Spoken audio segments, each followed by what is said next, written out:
Right. I think we are, as you're aware, looking at the pestle factors today, and we know that those would always be your political, economic, social, technological, environmental, and legal factors. If we look at just what drives change at this point in our life. So this is a timeline of Trump's, and it is a trade war. Now, I was recently told not to say bad things about Trump because I have Trump supporters. So I'll try not to call him an idiot more than 3 times in this meeting. So when we look at the orange knickknacks assault on the world in terms of tariffs, this is the timeline, guys, that we have. Now, there are a couple of things that stand out here. The fact is where it started, but it is the flip-flopping around what has happened. And I'll share this for you guys to glance at. So there's a lot of flip-flopping. Now, if you're an organization trying to survive this kind of insanity, it becomes incredibly difficult. And you can see where and how the evolution carries on. 25% now, we know that for some of it's 145% in terms of China, 34%, and then it goes to 50% for retaliating. And you can see, and I think that was what they had called D-Day or whatever, Liberation Day. And then obviously China, additional 50%, and. I think the biggest thing for me was when he, yeah, this is my favorite. Um, Initially 145%, but because the Americans need it, so no tariffs on that in terms of smartphones and any sort of smart devices. My favorite is when he put the 90-day hold on the tariffs and he watched his friends get wealthy on the stock market. One of his friends, and there's a recording doing the rounds of him and his mate standing in the White House. One of his friends made 2.5 billion in a day. Now, to me, this is nothing more than manipulating the market, insider trading, and I know that it's not perfectly aligned with insider trading. But imagine being a business within the context of this. Now, there's another article that talks about flip-flopping. Today it's on, tomorrow it's off, and the markets take a dive, and the bond market is going to take the biggest dive in America. Any comments on what it must be like to do business in a high-tech industry when this happens? What are the chances of having a proper strategic plan that will unfold as it was intended? Or how many emergent strategies are being determined on a daily basis? I think the reality is that the world has gone insane and we've got this person to blame for it. Now, if you are a Trump supporter, this is the second time I'll call him an idiot. So I've got once more that I can call him an idiot. I won't swear tonight, but this is idiotic behavior. And I think that's the best terminology. And if I'm not here next time we're supposed to see each other, I'm pretty sure that the FBI would have got hold of me. So when we look at the external environment and in particular the kind of issues that we see from a pestle factor, I think these these factors contribute to opportunities and threats. Now, when we create strategies, the key thing we try and do is create strategies that capitalize on strengths and opportunities and counteract threats and weaknesses. So the focus all the time to be able to create those strategies that counteract and capitalize, you need to be able to track what happens in the external environment. You have to have a sense of what is going on in the external environment. We've also seen, because of the nature of the so-called VUCA environment, that we've had to reduce the length of our strategies. You cannot create strategies that look 5 years into the future. We need to bring those back in terms of timelines, because the advances that AI is bringing and other technologies are bringing are so significant that it's not possible to actually to do the long-term picture thing. So in terms of the strategic relevance, one of my favorite authors is F.R. David. And if you ever get a chance to read some of his stuff, really well written, also very cleverly written, he talks about information being the lifeblood of an organization. Why would information, even now, be considered more the lifeblood of an organization? Why is information so significant? Why is information the lifeblood of an organization? Doc, in my opinion, it fuels innovation. It fuels innovation, so opportunities to give innovation, yeah. Why else is information important? So we can adapt. And the earlier we get that information, sorry, Sheldon, I didn't see you type. The earlier we get the information, the more able we are to actually position ourselves, to align ourselves, to get ourselves to adapt to the external environment. So information is that bridge between what the organization can do from a strategy perspective and obviously what is out there and happening on a day-to-day basis. So it is that bridge between the organization and its environment. And I think the key thing nowadays, and we'll do this in BMNG 7322, is the role of competitive intelligence. So we see in terms of modern day that it's an era of big data, and big data means that data is created all the time. Every time somebody does a search, every time you use a loyalty card, every time there is some sort of social media launch and people like it, all of that contributes to what is an era of big data.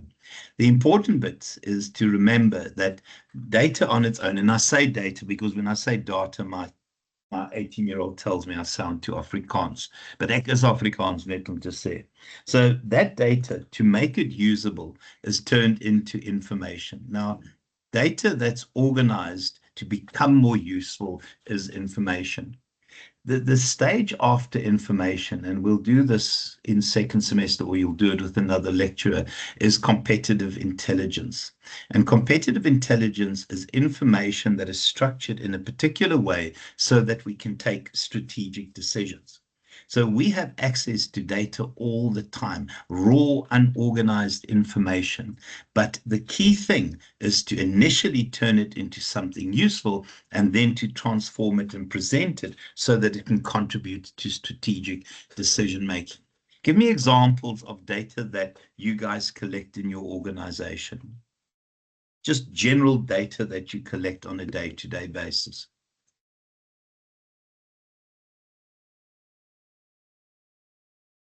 Chris, what do you guys collect at Volvo?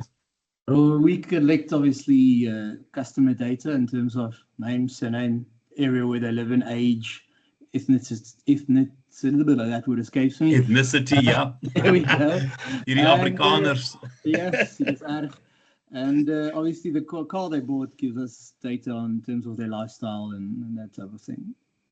Okay, so I mean, it is billions and billions of data points that we deal with. Anyone else want to tell me what data they collect? Who can I pick on? Stephanie. Okay, so How's it, Henny? how are you, Steph? Yeah, I'm good, thanks, and you? What data do you guys collect? So nothing nearly as interesting as that. We manufacture PVC pipe and fittings, so it's mostly like sales data, industry data, what tenders are going out there, stuff like that. But it's still billions of data points if you think of it. I mean, true. It's billions. Yeah, there are tons of it. Yeah, but who do you work for, Sheldon?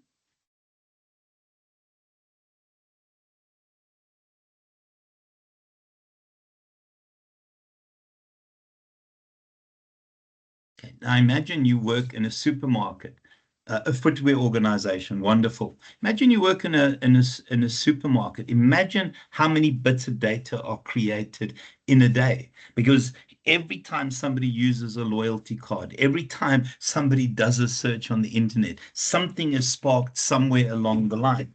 And the essence of it is that all of that data needs to be ultimately turned into competitive intelligence. Now, in terms of competitive intelligence, in what we're looking at today is about the macro environment. It is to know what is planned, what is happening, what changes take place. I mean, every day I watch CNN, and I know that I shouldn't watch CNN. I'm told that I'm being skewed in my thinking, but I try and read as many newspaper articles as I can. I subscribe to Daily Maverick, but I also subscribe to News 24, because the more information you have, the more you're able to understand what happens in the world. And I think the kind of things that you guys must track must be insane. And I would imagine most of you have management dashboards where the data is transformed into information and presented as competitive intelligence. So if we look then at the modern environment and what we mean by VUCA. So the first one is volatility. It is the speed of change. Anyone want to just chat about what AI has done, will do in the future, and how quickly AI has taken over the world? I mean, even happening now that if we advertise positions, there is an expectation that you will have some ability to manipulate AI within the context of your career. Where have we gone in terms of AI, in terms of how quickly it's evolved?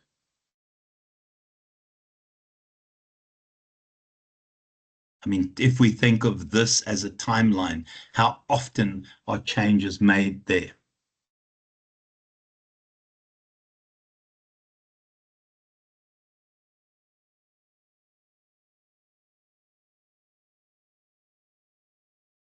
I found something, and I'm not sure that I'll find it now. It's not important, but I used an AI image generator the other day. Yes. And it creates some wild, crazy things. So like, for example, it was cows in front of a castle. And then like the cows are like deformed, but you only see it if you actually look. So like at first glance, it looks awesome. But then you look a bit closer and it's like strange. Yeah. Weird. No, it is. I mean, and it's the speed that it develops at. I mean, my son, and I think I did tell you guys that's taking too long to load. My son writes AI. Yeah, he's a little bit brighter than me and most people I know, but he writes AI, and the evolution in terms of what they've seen happen. The scary thing is the future of AI is AI creating its own AI, which makes, if that makes sense, will write AI, will program AI. So we have this evolution, which is desperately scary. And I think that's why people warn us against AI. I don't believe in this Terminator idea of AI, that they'll become self-aware. I don't know if anyone had seen the Facebook AIs interacting with each other and creating their own language. Has anyone seen anything on that?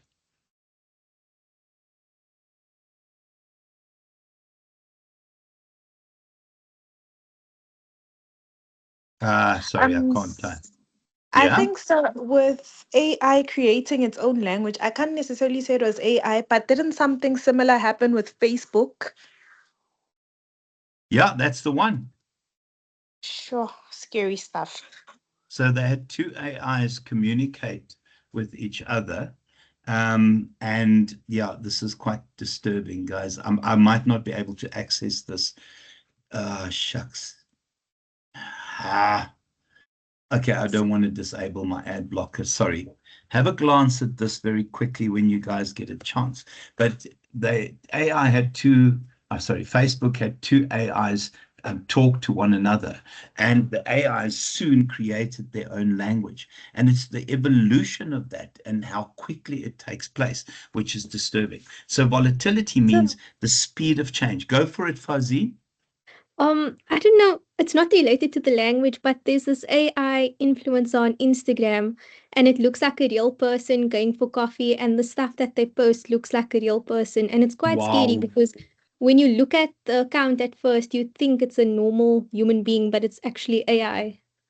That is disturbing. But I think there's also a concern that people have their own AIs as friends, and they essentially form such a close relationship with the AI that they take them out on dates, etc. I Because I actually mean, saw a video last night, and they were saying that people's using AI to reply to messages because they don't know how. So they're asking AI to help them chat, and you that's imagine actually scary. trusting your AI. Yeah, and also I have quite a unique way of replying. The second one is uncertainty. I I think if we look at this, this brings uncertainty. If we see how volatile the rand has been, and I see the rand is now below $19, $1 is now 19 rand. I believe that last week the rand was something like 25 rand was £1. It's this uncertainty. And then when we think of how we add our own uncertainties in terms of South Africa, the idea that the GNU might be on the verge of collapse, the uncertainties around the budget. I live in Pietermaritzburg, and they desperately trying to stop a corruption probe. We have this really, really dodgy mayor that gave Royal AM, the soccer team, 27 million rand without actually properly going through any sort of process in terms of allocation. And I see our lot here trying to block the investigation. So there is so much uncertainty, but also I think people contribute to this uncertainty, and certainly Trump is one of them. Guys, complexity. One of my, sorry, can I just quickly grab water out of the fridge? I've got a bit of bronchitis and my throat is messing around.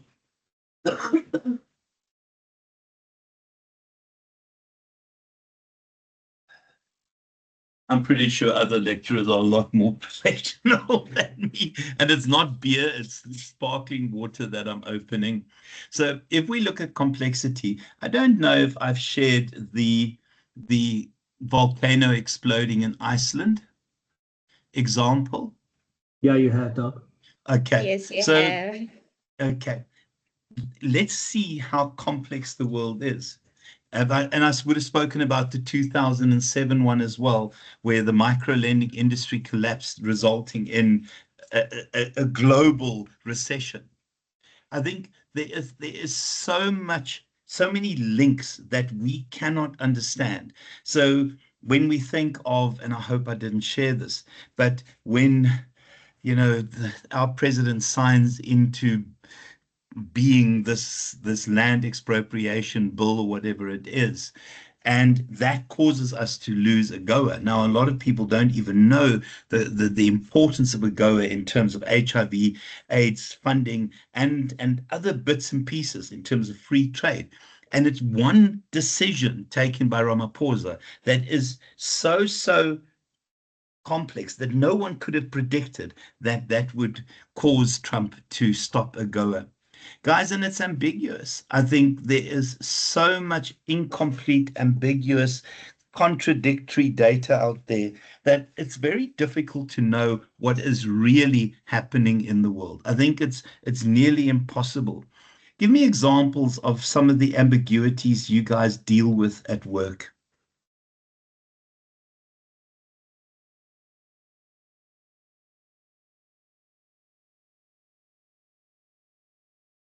Where the decisions are sometimes having to be done on gut feel because you simply don't have all the information bits to connect together.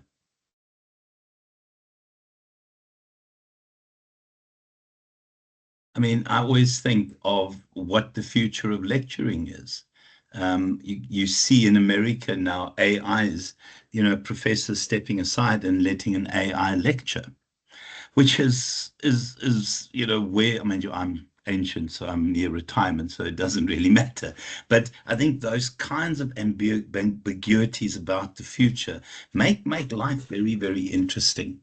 So if we look at the different factors now, these you would have seen before, and I'm not going into discussing these. I think please don't make political and law separate when you discuss it. For me, political, legal, and law go together. New laws go together.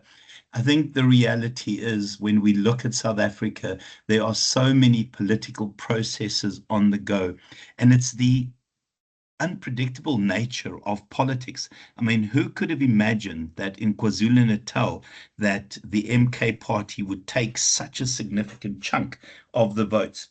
And these are votes for an individual that essentially was the mastermind behind state capture. So we have these surprises where we cannot understand and we cannot predict certain things. Who would have predicted that the EFF would have been given such a big knock by the MK? And also some of the decisions that get taken by our politicians, sometimes very, very strange. Other factors, guys, the law things, yeah, patents and intellectual property, those become very important when you are an investor to a particular country. Grants and subsidies in terms of business development training, and also funding to encourage R&D. I think all of these bits of funding are under pressure because we cannot balance the budget. I mean, there is a real concern in terms of our GDP and our growth not being able to fund the costs of running government in particular. Does anyone here work for government? Is everyone employed in private practice or in a private industry? Okay, so no government people. So I won't point and laugh and pick on you. And then economic factors, yeah, gross national, gross domestic product. Interest rates, I don't even know what the interest rate is at this stage. Exchange rates are highly volatile in South Africa, and I don't even know what the inflation is at this point in time. And then social factors, obviously, those demographic factors, those changes in lifestyle, those kinds of things that will determine what is important from a consumer perspective. And then we look at our technological factors. Now, obviously, I have updated the slides, but we have to realize that artificial intelligence is a game changer from a technological perspective. We also speak about the fourth industrial revolution and the importance of the fourth industrial revolution in terms of advances in technology and significant changes in terms of how we manufacture, what we do as jobs, also significant numbers of jobs disappearing as a consequence of technology. I always worry that I share and have shared this, but give me examples of jobs that didn't exist, let's say 10 years ago.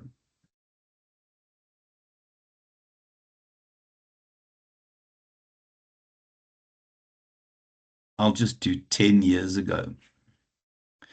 Okay.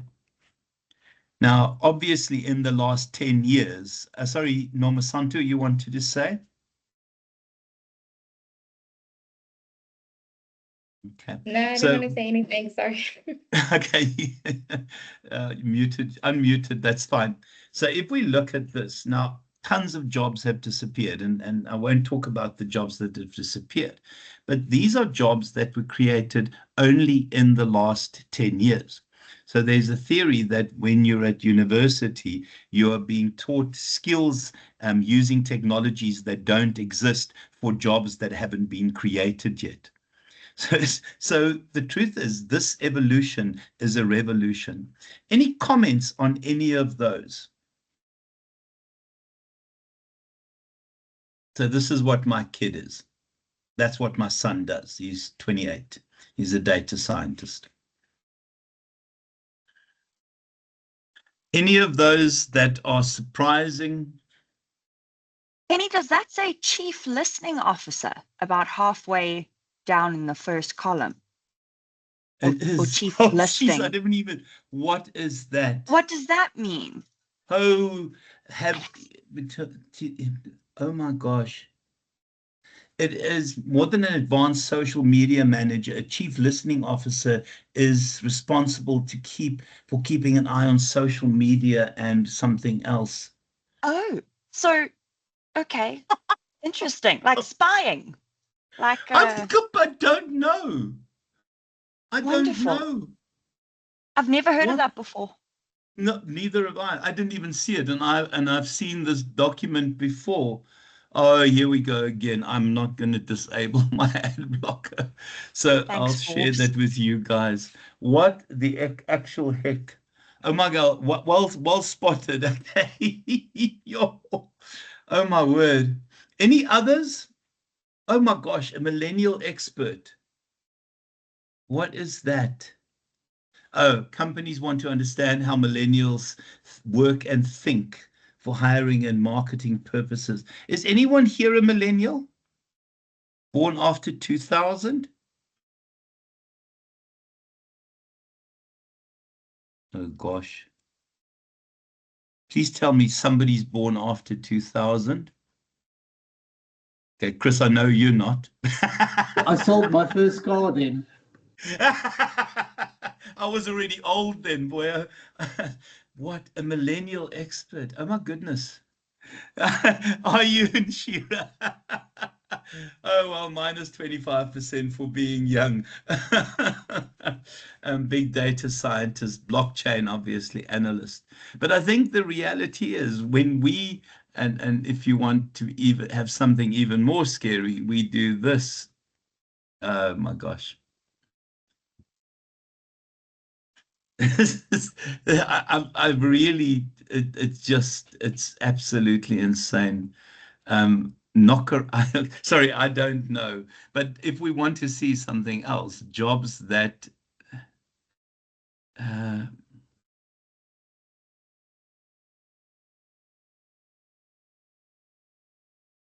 yeah, jobs that's disappeared in the last 20 years. And it just highlights why people have to constantly reskill themselves. Because any of those that you recognized, guys, pin setter, what is a pin setter?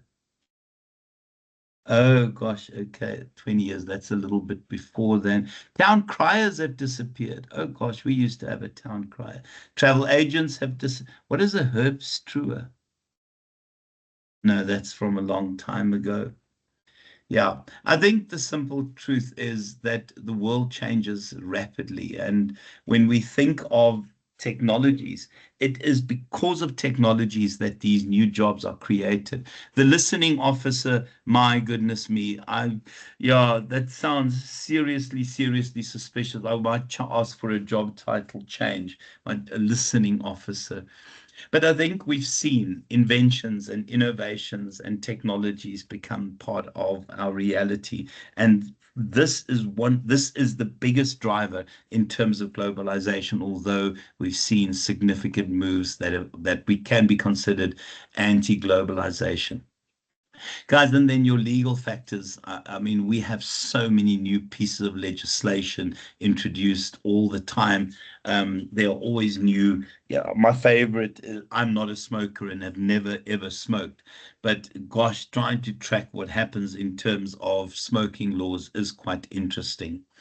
So environmental, and I think the key thing here is climate change and the knock-on effects of climate change. So we don't talk about global warming anymore, although evidence will show that every year on here, we have a higher temperature on average across a particular year. We also see in terms of climate change that storms become significantly more volatile. We also see that storms leave bigger levels of devastation. Storms last longer. We see in terms of hurricanes that numbers that have never been reached before being reached. And the simple truth is climate change is very, very real and will continue impacting, and where the ice caps are melting and where the sea levels are rising. I mean, vast parts of the world will go underwater. Vast parts of India will disappear underwater, and that is the most populous nation. vacation. The Maldives in future will be a diving holiday because you'd have to dive down to see where the Maldives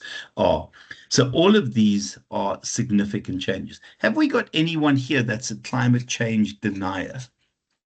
I mean, I was told by the person who told me not to be horrible about Trump that the earth is that we have global cooling at this point. Not sure what global cooling is because the temperature averages suggests the opposite. Any Trump supporters and climate change deniers here? Was it a student who told you not to be nasty? No, And no, no. it was a It was one of the a senior fellow lecturer. managers. Oh, It was all a right senior then. one.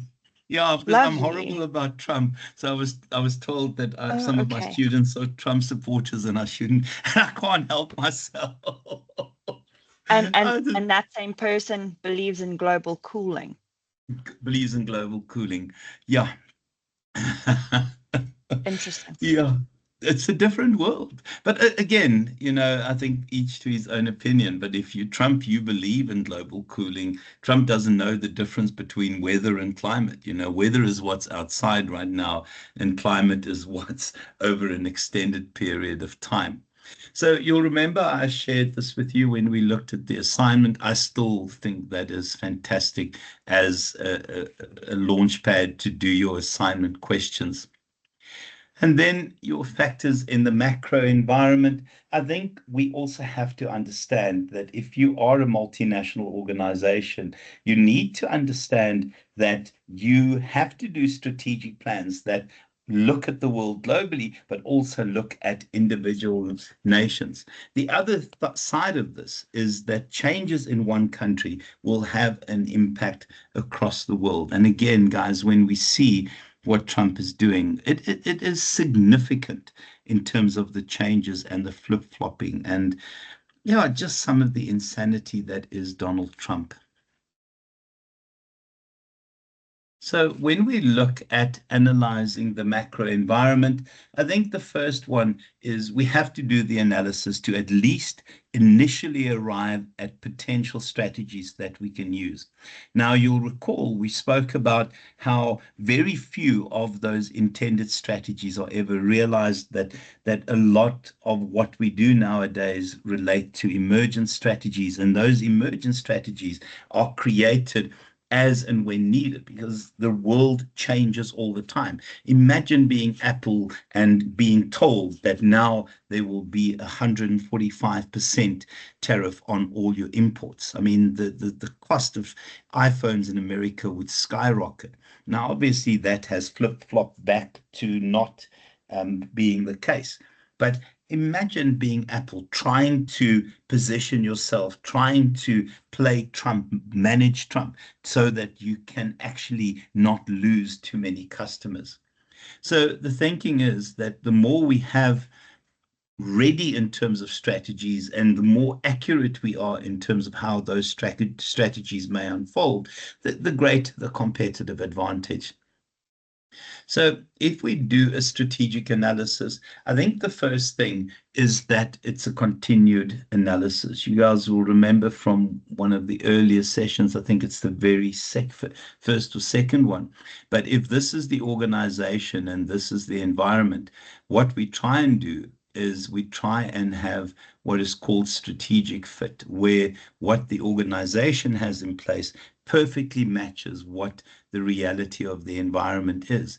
But we also know that the environment doesn't stand still. So we try and maintain strategic flexibility, which means that you fit during an extended period of time, that you're able to track changes as a consequence of the strategies that you have put in place. So when we look at the environment and the sub-environments within the broader pestle factors, I think the first one is that you need quantitative data. What quantitative data would you guys use on a day-to-day basis about the environment? What numbers and stats do you track?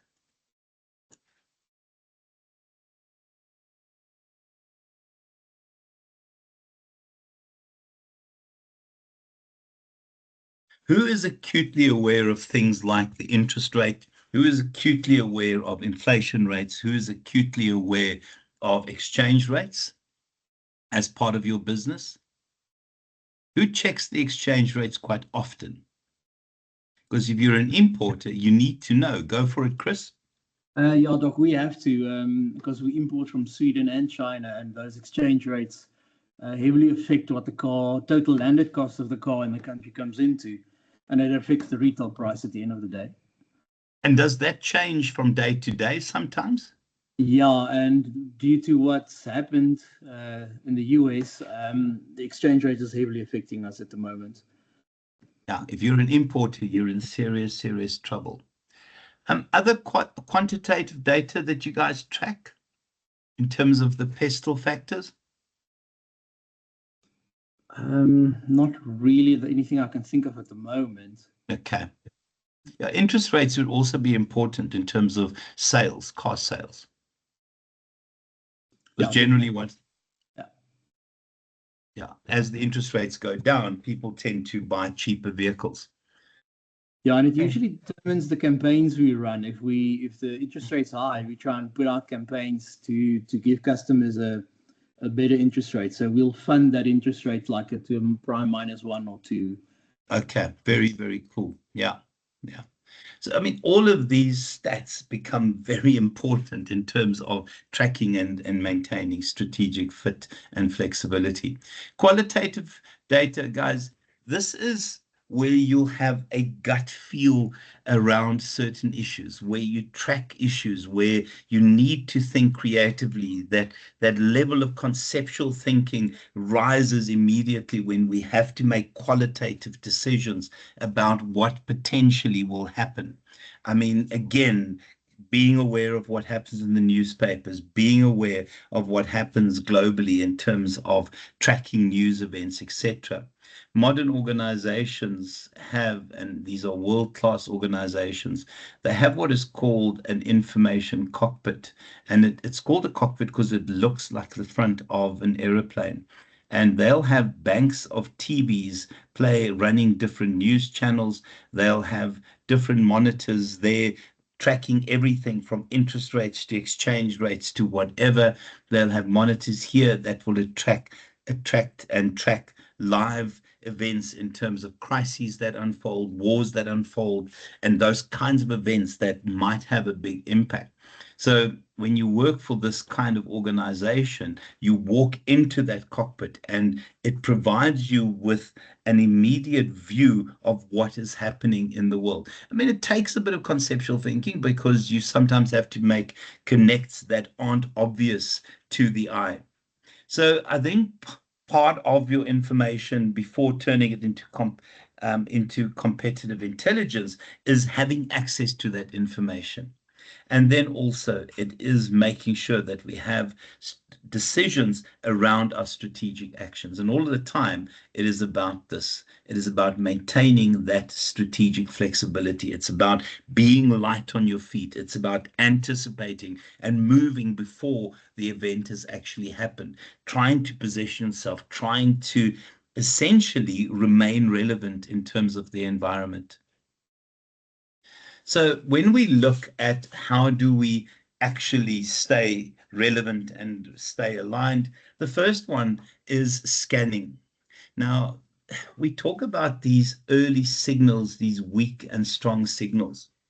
I think one of my favorite examples, somewhere early in November in 2019, there was a news article on CNN talking about an outbreak of a virus that essentially has flu-like conditions and bronchitis-like conditions in Wuhan, China. And that was the early signal. I mean, I then said to my wife, that this is serious, this is going to be global. And a couple of months later, we had the lockdowns. I had also at the beginning of the year, in my second year, if you've studied or if you did second year with Varsity College, you'll remember in BMNG7321, you have to create your own business. And I had suggested that here early in 2020, that maybe a mask business will become important because people will be expected to wear masks as a consequence. And both of those were accurate. And I'm never accurate with anything. So that's why I use an older example, because I haven't been accurate once since. But you have to keep an eye on those early signals, those weak signals, those rumors, those suggestions, the stuff that you hear, people whisper about. And it's about amplifying those signals so that you can make sense of it. So for me, scanning is very much the notion of sitting at the beach. And my apologies if I've shared this with you before. But if you sit at the beach and you look at the horizon, oh, that's not the best horizon, but yeah, there was an earthquake. So when we look at the horizon, often you can see a dot in the distance. And as that dot gets closer, and it's horizon watching activities is a nice way to talk about it in terms of a business, is you can start discerning what kind of boat or ship it is. Now, if you, the harbor master, you want to figure out as early as possible what is on its way so that you can get a dock ready. And that's what we do in business. We do horizon watching all the time. Really world-class organizations have strategic management teams that will do this, that will track the environment. The second one is trying to monitor, but also interpret those signals. So the scanning picks up the boat, the monitoring and the interpreting tells you what boat it is, and also tells you what the impact will be in terms of those external changes. These are essential factors in terms of making sure that you are able to adjust prior to this thing becoming your reality. So the other thing that we can do is forecasting. Here we look at trying to discern the likelihood of an event actually happening. So sometimes, events will bypass us. They might not impact us. But I think sometimes understanding the likelihood gets the organization ready to start repositioning itself. And then assessing, what those signs and those signals mean and how they will impact the organization's strategy. So if I take you back to 2020, the moment lockdown happened, one of my favorite stories from there was the New York Library. The New York Library had told staff to go home.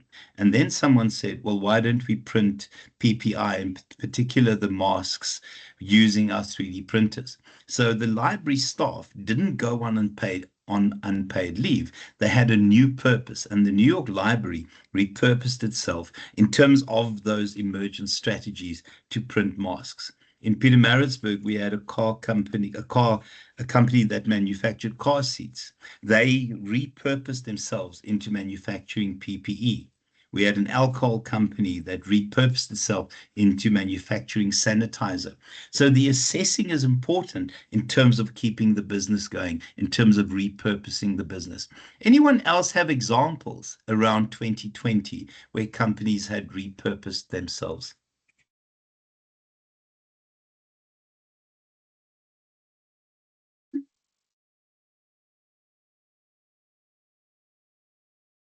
I had an ex-student who has his own DJ business, and it's quite a big business. His wife started manufacturing masks because, you're not going to DJ when there's a lockdown. So all of these things is about constantly making sure that you remain relevant. In terms of the benefits, I think the biggest benefit is taking an early warning sign, making sense of that early warning sign, and then creating strategies to deal with it. So it gives us a range of things.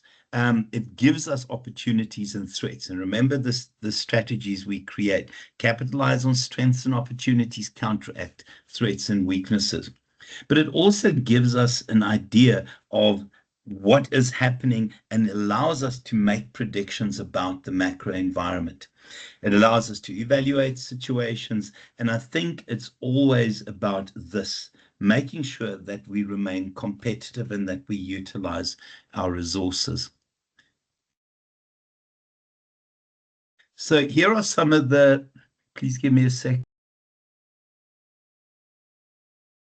Here are some of the limitations and the realities around this environmental analysis.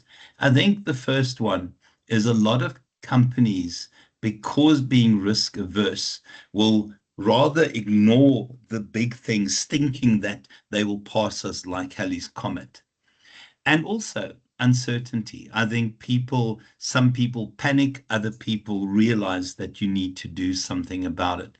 Sometimes because of the complexities of the environment, we just don't have the conceptual abilities to see the connects, to discern the connects, to make the connects and create strategies.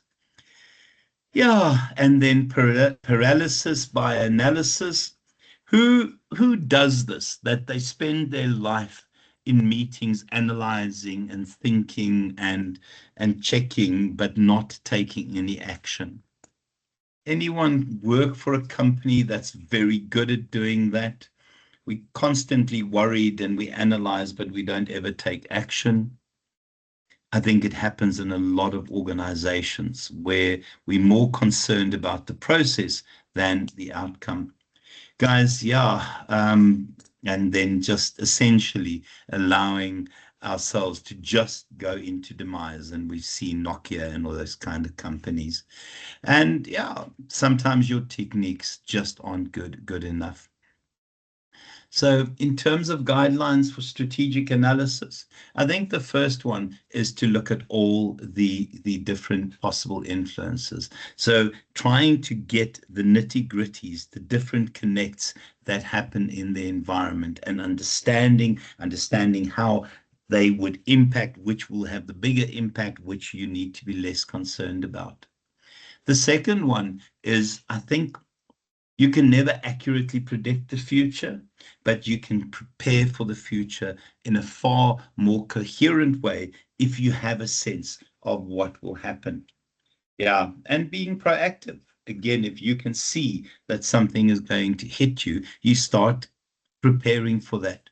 And I mean, you can see the others, but for me, it is about learning from the environment, because without the environment, we don't survive. So from there, we do our SWOT analysis. I am not going to talk about SWOT analyses, but the truth is we should be doing this, yeah, quite regularly. Who has been part of a SWOT analysis exercise in the past?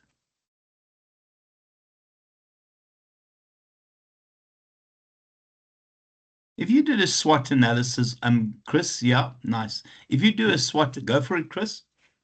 No. I just wanted to say we've done it a few times. Yeah, no, you have to. I mean, it's non-negotiable. Can I just ask, if you had to do a SWOT analysis on yourself, has anyone tried that before? Stepping away from the context of an organization and doing a SWOT analysis on yourself.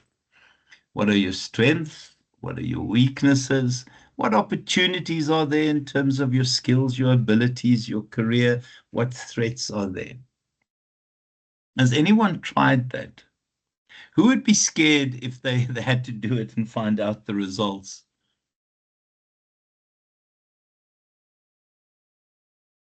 Yeah, it's an interesting one. I make my students do it, the face-to-face students do it, because for me, you have to do this on yourself in terms of making sure you remain relevant yourself. Okay, yeah, and then just the pestle approach, which is the one we've spoken about, and then other options. Now, what organizations do in order to avoid strategic myopia, sorry about that. So give me examples of companies that because of strategic myopia disappeared rapidly.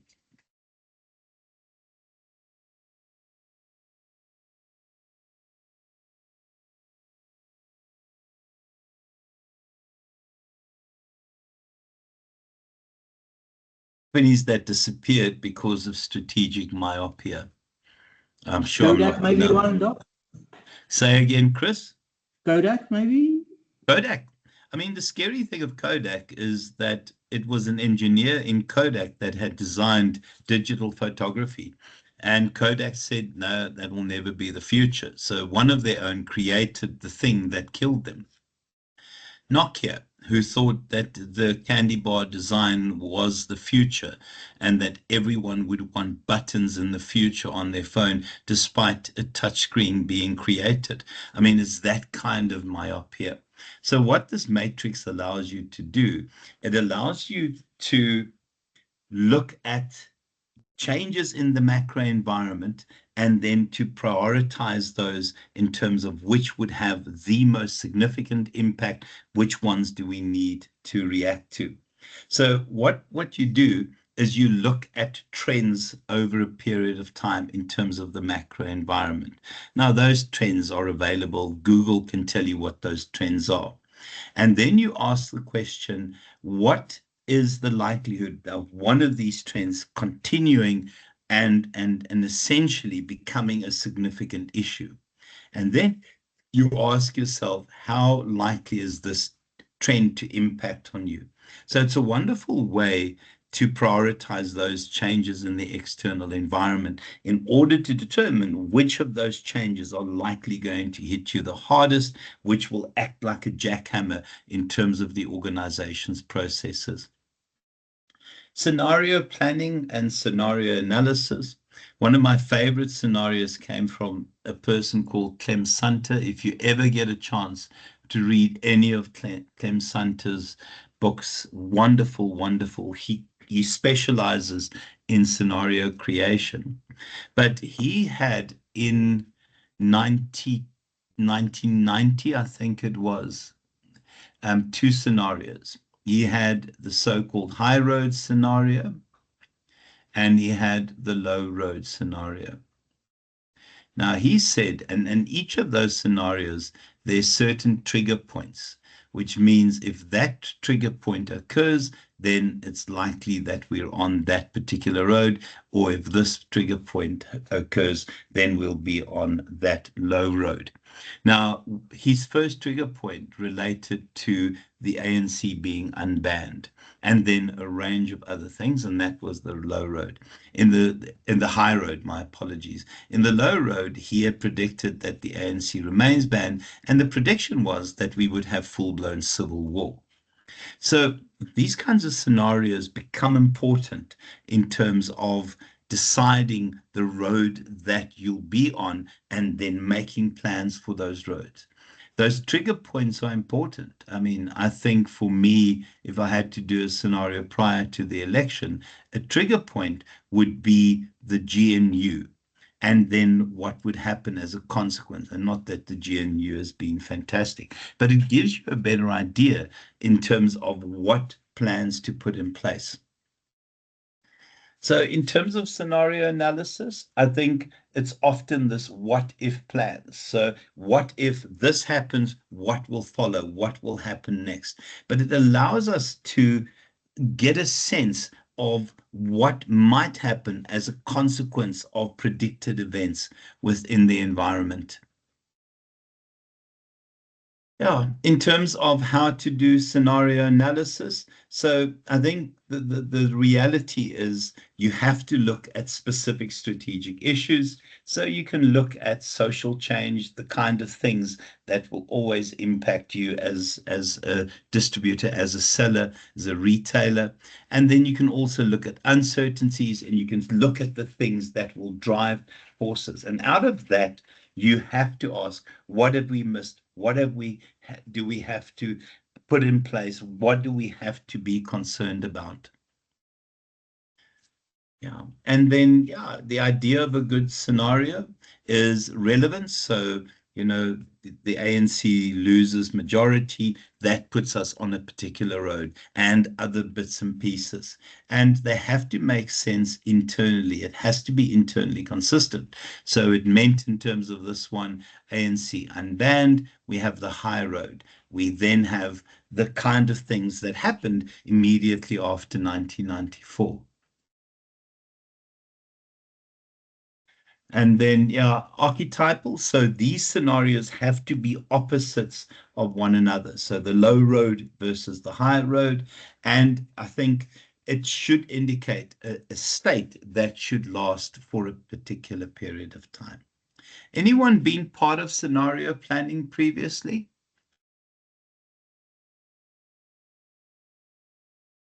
Okay. Any questions, any comments, guys, before we call it quits?